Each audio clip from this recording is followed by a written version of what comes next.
வணக்கம் நண்பர்களே, இந்த பதிவில் வார ராசி பலன்களை பார்க்கலாம்.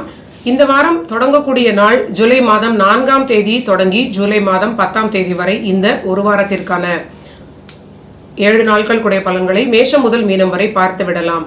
முதல் ராசியாகிய மேஷ ராசிக்கு இவர்களுக்கு கோச்சார சந்திரனை பொறுத்தவரை இந்த ஒரு வாரம் ரொம்ப முக்கியமான ஒரு நிலை. இவர்களுக்கு 11ஆம் வீடு 12ஆம் வீடு ஜென்ம ராசி. ஸோ 11 ராகுவுடன் இணையக்கூடிய சந்திரன், 12 சனியுடன் இணையக்கூடிய சந்திரன், பிறகு கோச்சாரத்தில் பிறவி சந்திரன் மேலே சந்திரன். ஸோ ஆரோக்கிய ஸ்தானத்திற்குடைய சந்திரன் சாதகமற்ற நிலை. மற்றபடி இவர்களுக்கு வருமானத்தில் உயர்வு, தொழில் மேன்மை, பிரயாணங்கள், சுபவிரயங்கள், கண்டிப்பாக பிரயாணங்கள் அலைச்சல்களாக கூட மாறக்கூடிய பிரயாணங்களாக இருக்கும். ஸோ ஓரளவிற்கு ஆரோக்கியத்திற்கு அதிக ப்ரிஃபரன்ஸ் கொடுப்பது, வெயிட்டேஜ் கொடுப்பது, சரியாக பார்த்து கொள்வது ஒரு நல்ல நிலை. ஆனால் வருமானம் திருப்தி அளிக்கும். அதனால் கூட தைரியம், தன்னம்பிக்கை கண்டிப்பாக அதிகரிக்கும். மற்றபடி இவர்களுக்கு திருமண வாழ்வில் இவங்களுடைய வாக்குவாதத்தினால் மட்டுமே பிரச்சனைகள் வரலாம். ஆரோக்கியத்திற்கு உணவில் அதிக கட்டுப்பாடும், குடும்ப அமைதிக்கு வாக்கில் சற்று பொறுமையும் இவங்களுக்கு உதவும். அடுத்தது ரிஷப ராசியை பொறுத்தவரை இவர்களுக்கு 10, 11 வீடுகளில் ரிஷப ராசிக்கு பார்க்கலாம். ரிஷபத்திற்கு 10, 11, 12 வீடுகளில் கோச்சார சந்திரன் செல்ல போகிறார். கண்டிப்பாக தொழில் ரீதியிலான விஷயங்களுக்கு சாதகமாகவும், தொழில் லாபம் அற்புதமான ஏற்றத்தை கொடுக்கக்கூடிய நிலையும், தொடர்ந்து இவர்களுக்கு நல்ல ஒரு பொருளாதாரத்திற்கான தொழில் வளர்ச்சி, பணி ஏற்றம் இதெல்லாம் நல்ல நிலையை கொடுக்கும். ஆனால் ராசிநாதன் சுக்கிரன் இவங்களுக்கு சுகஸ்தானத்தில் கேதுவுடன் இணைவது, இது கண்டிப்பாக ஆரோக்கியத்தில் மிக மிக அதிக எச்சரிக்கையாக இருப்பதும், உணவில் அதிக கான்சென்ட்ரேஷன் கொடுப்பது ஆரோக்கியத்தை ப்ரொடெக்ட் பண்ணக்கூடிய நிலையாக இருக்கும். ரிலேஷன்ஷிப் இடையே தாய் வழி தந்தை வழி உறவினர்களோடு இருக்கக்கூடிய பிரச்சனைகளுக்கு வாக்குவாதத்தினால் மேலும் காம்ப்ளிகேஷன்ஸை கொடுக்க ஒரு வாய்ப்பாக அமைந்துவிடும். ஓரளவிற்கு நீங்க அமைதியாக செல்வது, தேவையில்லாத இடத்தில் அனாவசியமாக பேசாமல் இருந்து விடுவது இந்த வாரம் பெரிய பாதுகாப்பாக மாறும். ஜென்ம ராசியில் இருக்கக்கூடிய செவ்வாய் இதற்கு ஒத்துழைக்காமல் கொஞ்சம் ட்ரிகர்ஸ் கொடுக்கலாம். ஓரளவிற்கு அமைதியாக இருப்பது மட்டுமே உங்களுக்கு நல்ல நன்மையை கொடுக்கும். வண்டி வாகனங்களிலும் ரிஷபராசி தொடர்ந்து பொறுமையாக இருப்பது ஒரு பாதுகாப்பை கொடுக்கும். ஆனால் தொழில், பணி, வருமானம் உயர்வு இதெல்லாம் அற்புதமான ஏற்றங்களையும், இதனால் ஒரு பெரிய தைரியம், கான்ஃபிடன்ஸ் அதிகரிக்கக்கூடிய நல்ல நிலையும் இவங்களுக்கு இருக்கும். குழந்தைகளுக்கும் வளர்ச்சி, இது இவங்களுக்கு ஓரளவிற்கு நல்ல மன நிம்மதியை கொடுக்கும். அடுத்தது மிதுன ராசிக்கு பார்க்கலாம். மிதுன ராசியை பொறுத்தவரை கோச்சார சந்திரன் முதலில் தொடங்கும் பொழுது 9ஆம் வீடு 10ஆம் வீடு 11ஆம் வீடு எல்லோருக்குமே இந்த வாரத்தில் உள்ள ராகுவுடன் இணையக்கூடிய கும்பத்தில் செல்லக்கூடிய சந்திரன், பிறகு சனியுடன் இணையக்கூடிய சந்திரன் அவங்கவுங்களுடைய ராசியிலிருந்து வரக்கூடிய வீடுகளாக வரக்கூடிய நிலையில் இதெல்லாமே சந்திரனுக்கு தேவையில்லாத ஒரு காம்போ அப்படிங்கிறத நீங்க புரிஞ்சுக்கணும். ராகுவுடன் இணையும் பொழுது அந்த சந்திரன் தேவையில்லாத மனக்குழப்பத்தை கொடுக்கலாம். சனியுடன் இணையும் பொழுது மனதில் அதிகமான அழுத்தத்தை கொடுக்கலாம். ஸோ மிதுன ராசியை பொறுத்தவரை ஓவர் கான்ஃபிடன்ஸ் தவிர்ப்பது, பணித்தொழில் இருக்கிற இடத்துல கொஞ்சம் அமைதியாக நீங்கள் நிறைய ஒரு சேலஞ்சஸ் இருந்தாலும் அமைதியாக விட்டு கொடுப்பது ஒரு பாதுகாப்பை கொடுக்கும். சுப விரயங்கள் இல்லைன்னா தேவையில்லாத மருத்துவ விரயங்கள் ஒரு சிலருக்கு பணிக்கான அலைச்சல்களாக இந்த வாரம் இருக்கலாம். உங்களுடைய மனதில் சில சஞ்சலங்கள், குழப்பங்கள், முக்கியமான சில முடிவுகளை எடுக்க முடியாத ஒரு நிலையாக இருப்பது, சுக்கிரன் கேதுவுடன் இணையக்கூடிய நிலையினால் சில தடுமாற்றங்கள் இருப்பதனால் அவசரப்படாமல் முடிவுகளை எடுப்பது உங்களுக்கு பெரிய பாதுகாப்பை கொடுக்கும். இந்த வாரமும் சனி செவ்வாய் இணைவு தொடர்வதனால் தொடர்ந்து இந்த இணைவு முடியும் வரை, செவ்வாய் ரிஷபத்திலிருந்து மிதுனத்திற்கு மாறும் வரை எல்லோருமே இதில் சொல்லக்கூடிய பலன்களை இல்லைனா உங்களுக்கு தெரிந்த சில பலன்களை சரியாக புரிந்து கொண்டு அதை தொடர்ந்து ஃபாலோ பண்ணுவது பெரிய பாதுகாப்பை கொடுக்கும். உங்களை பொறுத்தவரை பணியிடத்தில் அதிக எச்சரிக்கை, குடும்ப வாழ்விலும் அதிக விட்டு கொடுப்பது பெரிய பாதுகாப்பாக மாறும். அடுத்தது கடகராசிக்கு பார்க்கும் பொழுது, கடகராசிக்கு இந்த வாரம் சந்திராஷ்டமமாக தொடங்கக்கூடிய, அதுவும் ராகுவுடன் இணையக்கூடிய சந்திராஷ்டமம் கண்டிப்பாக ஏதாவது ஒரு டென்ஷன்ல குடும்ப வாழ்க்கையில் நீங்க பெரிய ஆர்குமெண்ட்டை தொடரக்கூடிய நிலையாக இருக்கும், தொடங்கக்கூடிய நிலையாக இருக்கும். அந்த ஒரு இரிட்டேஷனால் உங்களுக்கு வாக்குஸ்தானத்தில் உள்ள கேதுவும் உங்களை ட்ரிகர் பண்ணுவதனால் இந்த வார பலன் தொடங்கக்கூடிய 4ஆம் தேதியிலிருந்து முதல் 2 நாட்கள் சற்று பொறுமையாக இருப்பது உங்களுக்கு ஒரு பெரிய நன்மை. கூடியவரை நீங்க சிவன் ஸ்லோகங்களை கேட்பது, வெளியில் கோயில்களுக்கு செல்ல நேரம் இருந்தால், ஓரளவிற்கு கோவிலுக்கு செல்லக்கூடிய பழக்கம் இருந்தால் இது ஒரு பாதுகாப்பை கொடுக்கும். சனியுடன் இணையக்கூடிய சந்திரனாக இருப்பது அடுத்த 2 நாட்கள் மன சஞ்சலத்தை தவிர்ப்பது, தேவையில்லாத ஃபியூச்சர் கவலைகளை பற்றி கவலைப்படாமல், குழந்தைகளுடைய எதிர்காலத்தை பற்றி கவலைப்படாமல், இது எல்லாமே நமக்கு தேவையில்லாத நிலை. அது நடக்கும் பொழுது என்ன நடக்குமோ அது மட்டுமே நடக்கும். ஆனால் நம்ம இன்று உட்கார்ந்து கவலைப்படுறோம் இல்லையா, இது நமக்கு தற்காலத்தில் ரொம்ப அதிகமாக நம்ம உணர்கிறோம் அப்படிங்கிறது தான் யதார்த்தம். கடகத்திற்கு இந்த வாரம் அந்த ஓவர் திங்கிங்கை தவிர்ப்பது பெரிய நன்மையாக இருக்கும். இறுதியில் இருக்கக்கூடிய இந்த வார கடைசியில் இருக்கக்கூடிய 2 நாட்கள் 9-10 நாட்களில் அற்புதமான தொழில் ரீதியிலான விஷயங்கள் வேகம் எடுக்கும். நிறைய நீங்கள் லாங் பெண்டிங்கில் இருந்த விஷயங்கள் எல்லாமே ரொம்ப வேகமாக செய்யக்கூடிய நாளாக இருக்கும். ரொம்ப ஹாப்பியாக உங்களுக்கு மனதில் உணரக்கூடிய நிலையாகவே இருக்கும். ஆனாலும் 5 கூடிய செவ்வாய் 5ஆம் வீட்டையே பார்ப்பதனால் எதுவுமே இந்த வாரம் நீங்கள் பெண்டிங் போட்ட விஷயங்களாக இருந்தாலும் அது வெளியில் வராது. ஒரு ப்ரொடெக்ஷன் உங்களுக்கு இருந்து கொண்டே இருக்கிறது. குருவும் உங்களை ப்ரொடெக்ட் பண்ணுகிறார் அப்படின்னே சொன்னாலும் நீங்கள் அன்டியூ அட்வான்டேஜ் எடுக்க வேண்டாம் அப்படிங்கிறது தான் என்னுடைய கருத்து. அடுத்தது சிம்ம ராசிக்கு பார்க்கும் பொழுது இவர்களுடைய ஜென்ம ராசியில் இந்த வாரம் பார்த்தீங்கன்னா சுக்கிரன் அமர்கிறார். ஸோ சிம்மத்தை பார்த்த உடனேயே அங்கே இருக்கக்கூடிய சுக்கிரனும் கேதுவும் நமக்கு ரொம்ப டிஸ்டிங்டாக ரொம்ப பளிர்னு தெரிவதனால் நமக்கு சந்திரனை விட்டுட்டு சுக்கிரன் கேதுவில் பலனை தொடங்கக்கூடிய நிலையாக இருக்கிறது. உங்களுக்கு தொழில் தொடர்பான விஷயங்களுக்கான சில விஷயங்களில் தடங்கல்களையும் தாமதிக்க வைத்து அடுத்தடுத்த விஷயங்களை நடத்தக்கூடிய நிலையையும் கொடுக்கும். ஸோ நீங்கள் பொறுமையாக இருப்பது முதல் பலனாக உங்களுக்கு காட்டுகிறது. ஜாப்ல கூட ஓரளவிற்கு அமைதியாக விட்டு கொடுத்து செல்வது, தேவையில்லாத குழப்பங்களையும் தேவையில்லாத ஒரு ஸ்ட்ரெஸ்ஸாக இருந்ததுன்னா பக்கத்தில் இருக்கிறவங்கள்ட்ட அதை பற்றி நீங்கள் ஷேர் பண்ணாமல் இருப்பது, காசிப்ஸையும் தவிர்ப்பது, இதெல்லாம் ஒரு நல்ல நிலை. 12இல் இருந்து குரு கிரகம் உங்களுடைய ஒரு ஜாபை குறிக்கக்கூடிய 6ஆம் வீட்டை பார்ப்பது, 6 கூடிய சனி 8இல் இருப்பது, அந்த அஷ்டம சனிக்குடைய ஒரு மெயினான நிலைக்கு சப்போர்ட் பண்ணக்கூடிய வகையில் மற்ற கிரகங்களும் இணைந்து கொள்வது. ஸோ ரொம்ப கவனமாக நீங்கள் பணியிடத்தில் அமைதியாக இருப்பது, தொழில் சம்பந்தமான விஷயங்களிலும் பொறுமையாக இருப்பது. நினைத்த உடனே விஷயங்கள் நடக்காமல் இரிட்டேஷனை கொடுக்கலாம். ஆனால் பொறுமையாக இருந்தால் கண்டிப்பாக உங்களுக்கு ஒரு சில தாமதத்திற்கு பிறகு எல்லாமே சரியாக நடக்கும் அப்படிங்கிறது தான் யதார்த்தம். ராசிநாதன் லாபஸ்தானத்தில் இருப்பதனால் எப்படியாவது நீங்கள் விஷயங்களை ஜெயித்து கொள்ளக்கூடிய ஒரு வழியை கண்டுபிடித்து நீங்கள் ஜெயிப்பீங்க அப்படிங்கிறது தான் நல்ல நிலை. தொழில் லாபமும் உங்களுக்கு ரொம்ப சிறப்பாக இருக்கும்.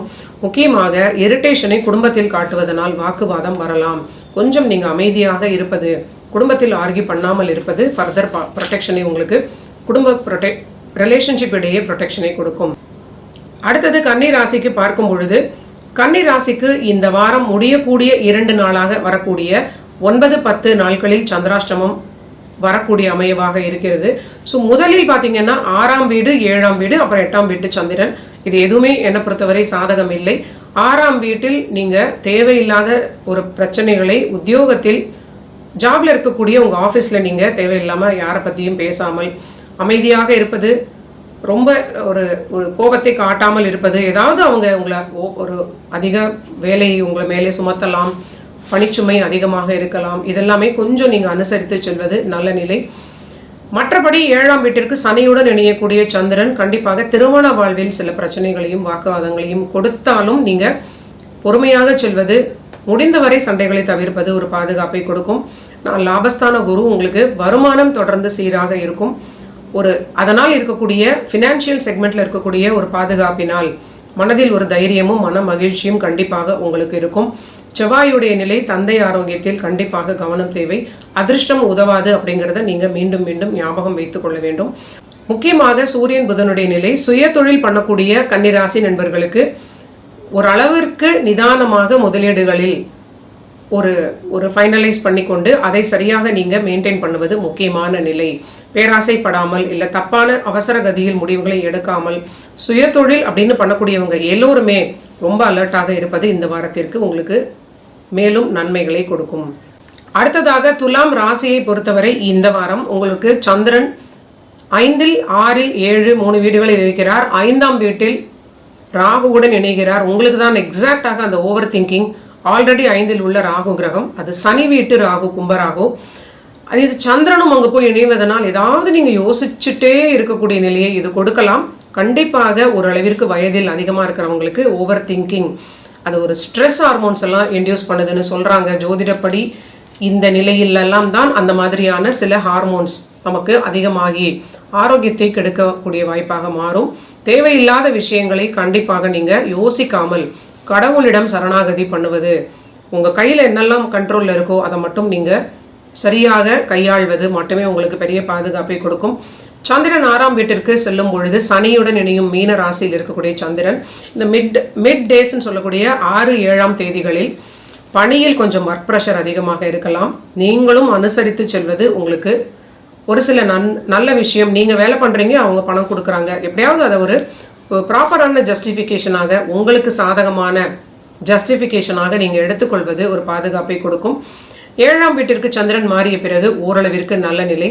ராசிநாதனான இருக்கக்கூடிய சுக்கிரன் உங்களை பொறுத்தவரை துலாம் ராசிக்கு இந்த வாரம் தொடங்கும் பொழுதே அவர் பாதக வீடு லாபஸ்தானம் என்று சொல்லக்கூடிய சூரியனுடைய வீட்டில் இருப்பது அதிர்ஷ்டத்தை சிறிது குறைக்கலாம்.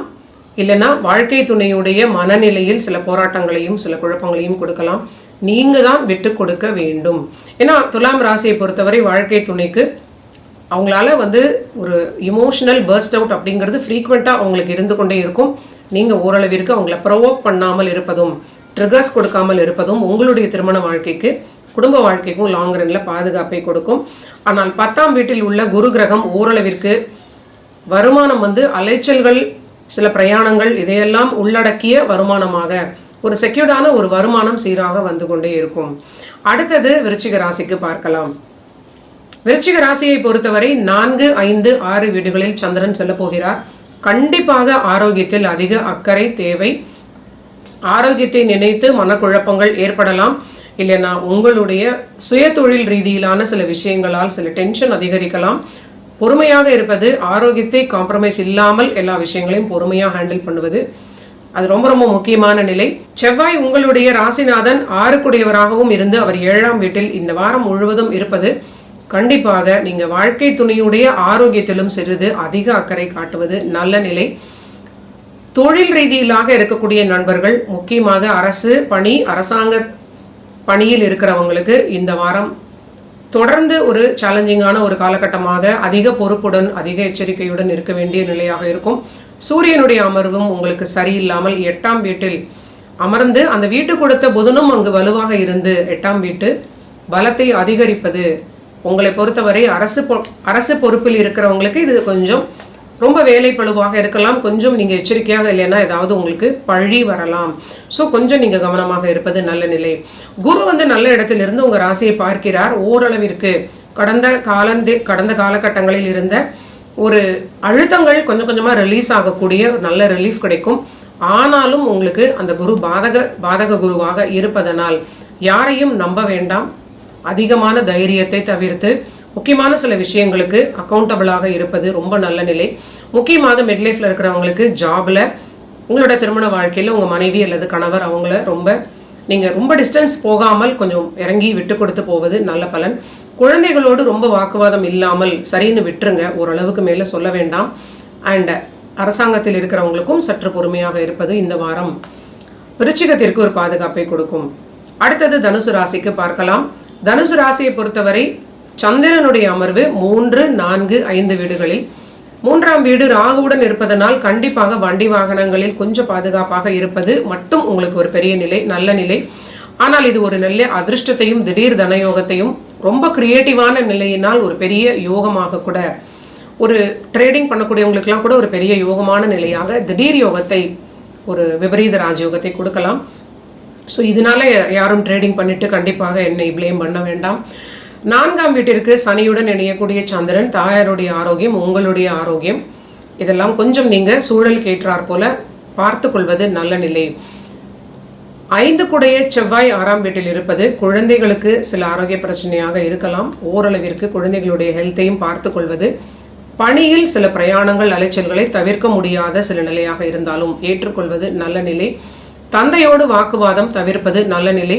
9க்குடையவர் 7ஆம் வீடாகிய பாதகஸ்தானத்தில் நிற்பது தந்தையோடு சொல்லலாம். இல்லை திருமண வாழ்வில் உங்கள் வாழ்க்கை துணை திடீர்னு உங்களுக்கு ஒரு கண்ட்ரோலே ஆகாமல் அவங்க ரொம்ப டாமினேட் பண்ணக்கூடிய நிலையாக இருக்கலாம். கொஞ்சம் நீங்கள் பொறுத்து போவது திருமண வாழ்க்கைக்கு பாதுகாப்பாக இருக்கும். தனுசு ராசிக்கு அடுத்தது மகரத்திற்கு பார்க்கலாம். மகர ராசிக்கு உங்களுடைய 2ஆம் வீடு ராகுவுடன் இணையும் சந்திரன், 3ஆம் வீடு சனியுடன் இணையும் சந்திரன், 4ஆம் வீடு சுகஸ்தான சந்திரனாக கோச்சார நிலை இருக்க போகிறது. உங்களுடைய ராசிநாதன் தொடர்ந்து 3ஆம் வீட்டிலேயே இருப்பது ரொம்ப ஒரு பெரிய பலமாகவே மகரத்திற்கு அமைந்திருக்கிறது.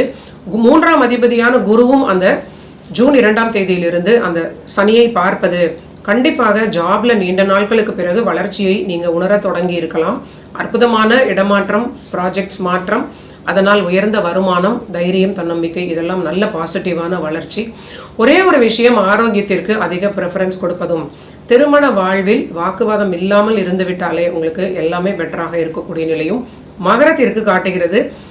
ஜாப்ல இருக்கக்கூடியவங்களுடைய உயர் அதிகாரிகளாக இருக்கிறவங்களோட நேரடியாக மோத வேண்டாம். அந்த ஒரு பாவகம் ஜாப்ல கொஞ்சம் அட்ஜஸ்ட் பண்ணி ஒரு சப்மிசிவா போயிட்டீங்கன்னா நல்ல வளர்ச்சியை கொடுக்கும், நல்ல ஒரு மேன்மையையும், அற்புதமான ஒரு அதனால் உள்ள ஒரு ப்ராஸ்பெக்ட்ஸ் உங்களுக்கு நல்லா இருக்குன்னு சொல்லலாம். ஆனால் 5ஆம் வீடாகிய புத்திஸ்தானத்தில் இருக்கக்கூடிய செவ்வாய் உங்களுக்கும் சில ஒரு இரிட்டேஷனை கொடுப்பதனால் நீங்க பேசக்கூடிய வாய்ப்பு இருக்கிறது. கண்டிப்பாக தேவையில்லாத சிக்கலில் அது விட்டுவிடும். ரொம்ப பொறுமை தேவை. நீங்களுமே குலதெய்வமாகிய 5 ராஜயோகாதிபதியான சுக்கிரனை வழிபடுவது, பெண் தெய்வ வழிபாடு செய்வது, பெண்களை ப்ளீஸ் பண்ணக்கூடிய சில கிஃப்ட் ஏதாவது உங்களோட நீங்க இருக்கக்கூடிய இடத்தில், உங்களுடைய வசிக்கக்கூடிய இடத்தில்னு சொல்லலாம், அங்கே இருக்கக்கூடிய ஹவுஸ் கீப்பிங்காக இருக்கிறவங்க யாருக்காவது ஏதாவது செய்யக்கூடிய உதவி கூட ஒரு பெரிய பரிகாரமாக மாறும் மகரத்திற்கு இந்த வாரம். அடுத்தது கும்பராசிக்கு பார்க்கலாம். கும்பராசியை பொறுத்தவரை உங்களுடைய ஜென்ம ராசியில் சந்திரன் இந்த வாரம் தொடங்குகிறார். அடுத்தது 2nd ஹவுஸ், அப்புறம் 3rd ஹவுஸ்க்கு செல்லக்கூடிய நிலை இருக்கும். கண்டிப்பாக பணி ரீதியிலான விஷயங்களுக்கு கும்பத்திற்கு தொடர்ந்து அப்படி கவனமான விஷயமாகவே வருகிறது. ஸோ ஜாப்ல கொஞ்சம் பணிச்சுமை அதிகமாக இருந்தாலும், உங்களுக்கு கொஞ்சம் வருமானம் இல்லை, ரொம்ப நாள் உங்களோட இன்க்ரிமெண்ட்ஸ்லாம் பெண்டிங்கில் வச்சுருந்தாலும் நீங்கள் பொறுமையாக இருப்பது நல்ல நிலை. மனதில் ஆக்ரோஷம், தேவையில்லாத அஜிடேஷன் இதெல்லாம் தவிர்ப்பது கண்டிப்பாக குடும்ப வாழ்க்கைக்கும் தேவை, உங்களுடைய ஜாப்ல இருக்கக்கூடிய நிலைக்கும் உங்களுக்கு உதவக்கூடிய நிலை. ஆரோக்கியத்தை பொறுத்தவரை கண்டிப்பாக மிக மிக அதிக எச்சரிக்கையுடன் இருப்பது கும்பத்திற்கு ஒரு பாதுகாப்பு. செவ்வாயுடைய அமர்வு, இயற்கையான அசுபரான அந்த செவ்வாய், அந்த வீடு கொடுத்த சுக்கிரன் கேதுவுடன் இணைவது கண்டிப்பாக திருமண வாழ்வில் அதிக பொறுமையும் நிதானமும் தேவை. முருகர் வழிபாடு உங்களுக்கு பெரிய பாதுகாப்பை கொடுக்கும். ஆனால் ஜாப் உங்களுக்கு அட்ஜஸ்ட் பண்ணி போயிட்டீங்கன்னா வருமானத்தில் ஒரு சீரான நிலை, ஒரு ஸ்டெடியான வருமானத்தை 2nd ஹவுஸ் சனி உங்களுக்கு கொடுத்துருவார். ஸோ இது வரக்கூடிய வருமானத்தை நம்பி பெரிய கமிட்மெண்ட்ஸ் இல்லாமல் இருந்துட்டாலே கும்பராசிக்கு இந்த 7.5 முடியும் வரை ஒரு பெரிய பாதுகாப்பாக இருக்கும். இன்பிட்வீன் நிறைய ஹெல்த் இஷ்யூஸ் இருக்கிறவங்க மட்டும் கொஞ்சம் ஆரோக்கியத்தில் அதிக கவனமாக இருப்பது, அது ஏஜுக்கு தகுந்தாற் போல கொஞ்சம் கவனமாக இருப்பது, உங்கள் ஸ்பவுஸுடைய ஆரோக்கியத்தையும் பார்த்து கொள்வது கும்பத்தை பொறுத்தவரை இந்த வாரம் ரொம்ப முக்கியமாக காட்டுகிறது. அடுத்தது மீன ராசிக்கு பார்க்கும் பொழுது, மீனத்திற்கு விரய சந்திரன், ஜென்மராசி சந்திரன், அப்புறம் 2nd ஹவுஸ் சந்திரனாக கோச்சார சந்திரன் இருக்க போகிறார். ஸோ விரயஸ்தானத்தில் உள்ள ராகுவுடன் இணையக்கூடிய சந்திரன் கண்டிப்பாக புத்தியில் ஏற்படக்கூடிய சில தடுமாற்றம். அந்த 2 நாட்கள் 4, 5 ஜூலை மாதம் முடிவுகளில் ரொம்ப நிதானம். நீங்கள் விரயம் செய்யணும், ஒரு ஷாப்பிங்க்கு போனால் கூட நீங்கள் போகாமல் வேணுங்கிற பொருட்களை வீட்டில் இருக்கிறவங்கள்ட்ட எழுதி கொடுத்து நீங்கள் வாங்கிட்டு வர சொல்லுவது. தேவையில்லாத ஒரு பொருளை பார்த்துட்டு நம்ம வாங்குவோம், அதை யூஸே பண்ண மாட்டோம் இல்லையா? இதை மாதிரி நடக்கிறதெல்லாம் இந்த நாட்களில் நடக்கலாம். ஸோ விரயங்களில் சற்று கவனம். ஆரோக்கியத்தில் சில மருத்துவ விரயங்களும் ஒரு சிலருக்கு ஏற்படலாம். தாயார் ஆரோக்கியம், தந்தையார் ஆரோக்கியம், உங்களுடைய ஆரோக்கியம், யாருக்கு வேணா ஆரோக்கியத்தில் சின்ன மருத்துவ விரயங்களும் ஏற்படலாம் முதல் 2 நாட்கள். அடுத்தது ஜென்ம ராசியிலே சந்திரன் இருப்பதனால் மனக்குழப்பத்தை தவிர்ப்பது, குழந்தைகளுடைய வளர்ச்சியை நினைத்து தேவையில்லாமல் குழப்பம் அடையாமல் இருப்பது, இதெல்லாம் ஒரு நல்ல நிலை. ஆனால் தொடர்ந்து குரு உங்களுக்கு பார்த்து கொண்டே இருப்பது, குழப்பம் வரும், கவலைப்படுவீங்க, அப்புறம் ஏதாவது ஒரு சின்ன விஷயத்தை நீங்க மனதில் நினைத்து டைவர்ட் ஆகி ஃப்ரெஷ் ஆகி அடுத்த வேலைக்கு செல்லக்கூடிய நிலையாக இருக்கும். ஸோ இந்த அமர்ந்த கிரகத்திற்கும் வேலை கண்டிப்பாக பலன் நடக்கும். குரு பார்வையினாலும் பலன் நடக்கும். அப்படின்னா முதலில் இந்த வேலை நடந்துட்டு அதற்கு பிறகு குரு பார்வைக்கான சில விஷயங்களாக இந்த கிரகங்கள் நமக்கு செயல்படுத்தும். 3ஆம் வீட்டில் இருக்கக்கூடிய செவ்வாய் அற்புதமாக பணி ரீதியிலான ராஜயோகத்தை, திக்பலத்தை கொடுக்கிறார். ஸோ உங்களுக்கு ஒரு பெரிய ப்ரொடெக்ஷன் என்ன அப்படின்னா உங்களுடைய ஜாப், உங்களுடைய இன்கம். ஆனால் அதே சமயம் வாழ்க்கை துணையுடைய ரிலேஷன்ஷிப்பை பொறுத்தவரை மீனம் தொடர்ந்து நீங்கள் விட்டு கொடுப்பது மட்டுமே உங்களுக்கு ஒரு நல்ல நிலையாக இருக்கும். ஏன்னா அவங்க ஒன்றுமே செய்யலைன்னா கூட உங்களுக்கு ஜென்மத்தில் உள்ள பிறவி சந்திரனோடு இருக்கக்கூடிய சனி, ஜென்மச்சனி, ஏதாவது ஒன்று நம்மளை அட்டாக் பண்ணுறதுக்காகவே அவங்க செய்வது போன்ற ஒரு நிலையை கொடுத்து கொண்டே இருக்கலாம். 12 படுக்கை ஸ்தானத்தில் இருக்கக்கூடிய ராகுவும் ஏதோ ஒரு சலசலப்பை கொடுத்து கொண்டே இருப்பார். ஸோ நீங்கள் ஏதாவது ஒரு ஜேர்னல் எழுதுவது, இது மாதிரியான சில ப்ராக்டிசஸ் செய்வது, மெடிடேஷன் செய்வது எல்லாமே மீனத்திற்கு நல்ல பலனை கொடுக்கும். இது மீனத்திற்கு அப்படின்னு மட்டும் இல்லை நண்பர்களே, யாராக இருந்தாலுமே சனியை கிராஸ் பண்ணும் பொழுதெல்லாம் நீங்கள் பாருங்கள், சனி இருக்கக்கூடிய உங்களுடைய பிறவி ஜாதகத்தில் சனியை சந்திரன் கிராஸ் பண்ணும் பொழுதெல்லாம் அந்த பாவக ரீதியிலான குழப்பங்கள் நமக்கு கண்டிப்பாக ஏற்படும். ஸோ இது மீன ராசிக்கு இப்பொழுது ஜென்மச்சனியாக இருப்பதனால் இது ஒரு சனியை சந்திரன் கிராஸ் பண்றது வேற, சந்திரனை சனி கிராஸ் பண்ணுவது வேற. ஸோ இது வந்து சந்திரனை சனி கிராஸ் பண்ணுவது 7.5 சனி, அது லாங் டேர்ம்ல நமக்கு ரொம்ப நாள் பிரச்சனைகளை கொடுத்து விட்டு மெதுவாக பாடங்களை சொல்லி கொடுத்துட்டு போகும். ஸோ அந்த வகையில் மீன ராசிக்கு கொஞ்சம் நீங்க மெடிடேஷன் செய்வது, யாருமே நம்மளை அட்டாக் பண்றதுக்கு செய்யறாங்க அப்படிங்கிற சில இல்யூஷன்ஸ், அந்த ஒரு கற்பனைகளை எல்லாம் குறைத்துக் கொள்வது ஒரு நல்ல பாதுகாப்பை கொடுக்கும். நன்றி நண்பர்களே. இதுதான் வார பலன்களில் 4ஆம் தேதி ஜூலை தொடங்கி 10ஆம் தேதி ஜூலை வரை ஒரு வாரத்திற்கான பலன்களை பார்த்தோம். மீண்டும் ஒரு நல்ல பதிவில் சந்திக்கலாம்.